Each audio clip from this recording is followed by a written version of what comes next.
Hello everybody, thank you so much for joining me today. My name is Alexis. For anybody who doesn't know, welcome if you're new, or welcome back if you have been here before. I am the author of A Journey into Truth, Unveiling Life's Secrets for Truth Seekers. And you are watching the Vibrate to Create channel. Thank you for joining in today. I make vlogs, I share personal insights and experiences, philosophies that I've learned along my journey in life. I get vulnerable, I get real, and I also sometimes do reaction videos. I talk about spirituality and a whole bunch of stuff. So if you're interested in learning more about that or seeing these videos, then click the subscribe button, hit the notification bell to be notified of when I post new videos so you never miss a video.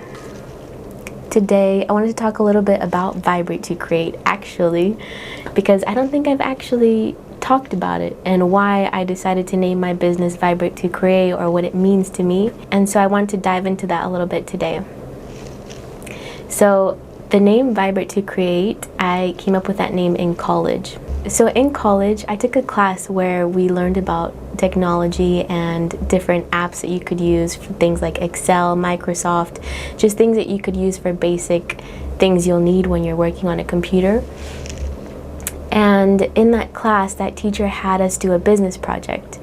And he told us to come up with a name for our business, and then also what the business would do and kind of what the business model was. So we came up with a whole business model and a business plan. And I was thinking about names and just kept thinking about names, and I knew I wanted it to be a spiritual business where I taught spirituality. It's so interesting because I didn't actually know I was going to really be creating that business when I was doing that in college. It was just kind of an idea. I did know I wanted to be a spiritual teacher, but now I'm finally doing it. So I was in college, and then I just kept thinking about names and thinking, and finally I thought about Vibrate. It was actually Vibrate and Create, and that was what the project was Vibrate and Create.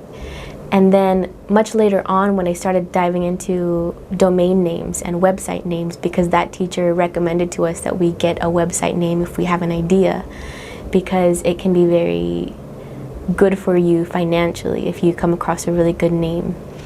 And so as I was looking on the websites, I looked up Vibrate and Create, and that one was available. But then I also looked up Vibrate to Create, and then that one to me just kind of rolled off the tongue in a much better way, and I was like, ooh, I like Vibrate to Create. And so this was probably maybe like 7 or 8 years ago. It was a long time ago that this first sprouted for me. So that's how the name Vibrate to Create came about. And I didn't ever touch the name or didn't ever really do much with it, but I did have the website, so I bought the website domain name because I didn't want anybody to take my name.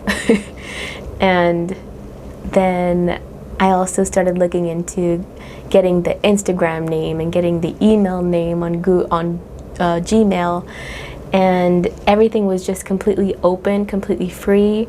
None of it was taken, and so I was like, this is mine, this is my business.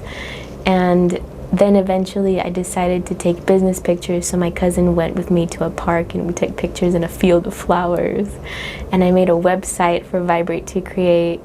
And it's evolved very much since then. It used to be very plain, and now it's more dark and has the different business colors because I decided on black, blue, and white.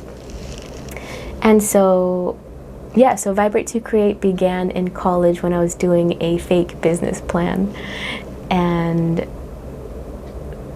it's so funny because that business plan is very much what I'm doing here now, is really sharing ideas, sharing my awarenesses I've come to, sharing my life, sharing my philosophies. So, but I didn't know it would be attached to my book, and now it's a publishing company.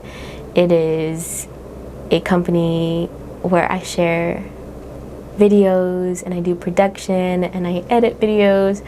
So it's like this big umbrella brand for me. And I still love the name. I think it's a fun name. I think it's a good name, and I think when you think about it, it's Vibrate to Create. So at that time, I was very much into the law of attraction and Abraham Hicks and learning about spirituality. Like, that was my beginning. And was the thing that really saved my life. And so Abraham Hicks is all about vibration and creating your reality. So I really wanted to introduce that into the name that I decided on for my business. And so that's why it's Vibrate. So using your vibration and your energy field to be able to create your reality. And whether that be through your emotions, through your ideas, through your thoughts, through your dreams and your hopes and desires for the future, and believing in those dreams. So I very much love what the name kind of stands for. It's like knowing that anything is possible and that we can decide to create anything that we would like in this lifetime, and believing in those dreams and having faith that it's possible. So that's kind of where the name came from, and I don't see me ever dropping the name. I love the name, and I think it's a good name. So why did I start Vibrate to Create? Well, at the time I was working at the crystal shop that I was working at, that I talk about in the book, and I knew I wanted to start making videos and to start sharing my message and sharing my stories. And I really just kind of believed in myself, and I just started doing it, and I just kind of leapt into it and started to make videos. And it's so crazy how this has evolved, because now I'm sitting here in a studio and my whole life has just changed and so different, and I'm such a different person from the moment that I decided to start this channel. It's crazy to look back on the things that have shifted just because of me deciding to take these steps. And every single step along the way has kind of evolved and changed and grown, and it's like, you guys are seeing this in real time, where it's going and how it's happening. So it's crazy. This is crazy stuff. I was reading about the chicken soup for the soul guy. What is his name? Jack Canfield. So yeah, I was reading about this last night. His name is Jack Canfield. So it says, Jack's books have sold over 500 million copies around the world. Although there is no way to confirm this definitively, Jack Canfield is likely one of the top non-fiction authors of all time. And so he did this interview. He's giving self-published authors advice on getting started on their journey. And so he gives different tips. And this one says, one of the tips is you have to be persistent. It really wasn't easy in the beginning. No, it wasn't easy at all. Well, first of all, I come from a family where we didn't have any money. My dad made $8,000 a year. And so we grew up poor, and I worked all my way through high school. I worked through college, I served breakfast in the dorms, I did dorm cleaning, I cut the grass in the summer on the university grounds crew. So, this was not handed to me in any way. So it said when he and his co-writing started Chicken Soup, Jack said he was making about $100,000 a year, but was $140,000 in credit card debt from having started his company. Once he wrote Chicken Soup, he got rejected by 144 publishers. After a year and a half of trying, the 145th publisher they approached gave them positive feedback. We found a little publisher down in Florida. He made us go out and prove to him that people would buy it before he gave us a deal. We spent a full year doing seminars in hotels and getting people to sign forms saying that they would buy our book. It was only after we gave the publisher 10,000 signed forms that he gave us our deal. 10,000 people. And so he says, this tip is follow the rule of 5. He said, do 5 things a day toward the achievement of your breakthrough goal. Our breakthrough goal was to get this book to be a bestseller.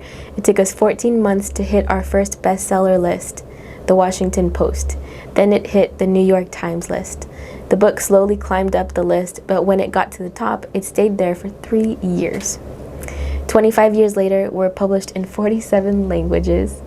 But it was a lot of work. It was a lot of calling up newspaper editors and sending free books out, and calling military bases and saying, do you have this book? Can I send you a copy? He said, we'd call up multi-level marketing companies and see if they would recommend it to their downlines. We get no, no, no. I'd get hung up on, and then one guy bought 1,000 books. Then another person at Discovery Toys bought some books. And then she hired me to be her keynote speaker at a company convention For every 50 no's, we would get one lucky break. Another tip is ask yourself who you want to help. He explained that he rarely thought about the money that he would make in the early days. He focused all of his attention on the people that his books could help.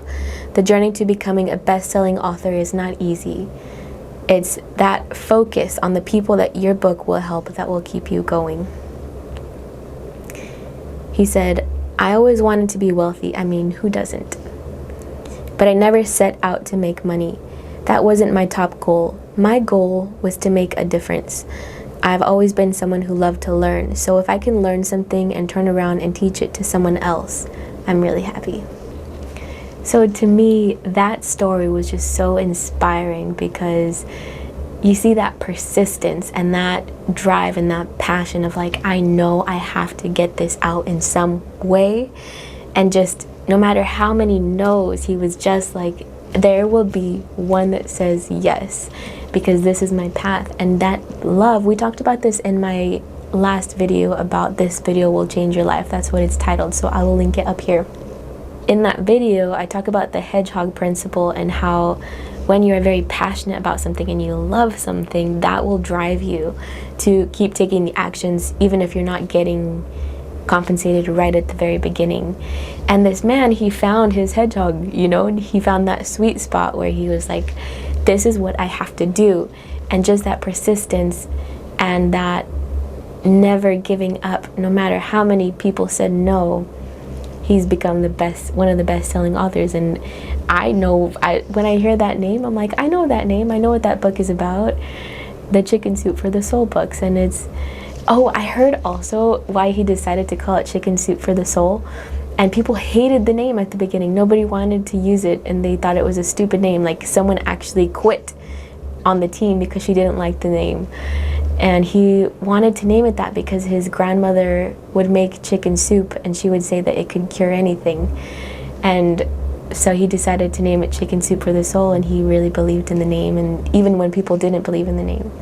And it became such a well-known name now. So that just goes to show, like, sometimes really following your own intuition and following your own passions and what you believe is right is the best route to take, because only you can know what your purpose in this life is. Only you can know internally that you're being guided to put this thing out there. So that is a beautiful thing. So I loved reading that story about that. It really inspired me a lot. So I hope you guys enjoyed learning a little bit about how Vibrate to Create started, what it's about, why I started it, and kind of were inspired if you have any ideas of things you'd like to create in this world. So thank you so much for joining me today. I hope you got something from this. I hope it inspired you in some way. And again, thank you so much for joining me, and I will see you guys next time. Bye guys.